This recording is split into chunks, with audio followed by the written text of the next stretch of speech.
È la fanfara della scuola Marescialli e Brigadieri di Firenze, seguita da un battaglione di formazione su più blocchi, ad aprire in Piazza dei Frutti a Padova la solenne festa per i 210 anni dalla fondazione dell'Arma dei Carabinieri.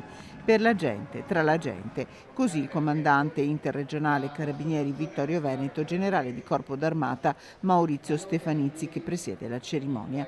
Schierati comandanti di stazioni in rappresentanza delle 269 stazioni carabinieri dipendenti dal Comando Legione Veneto e una compagnia composta dai militari della linea territoriale.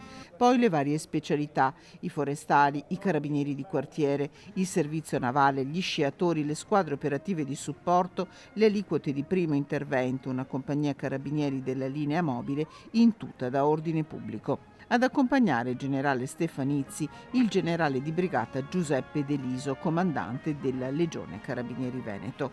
Il cuore della festa, gli encomi, i riconoscimenti ai militari che si sono distinti in operazioni di servizio.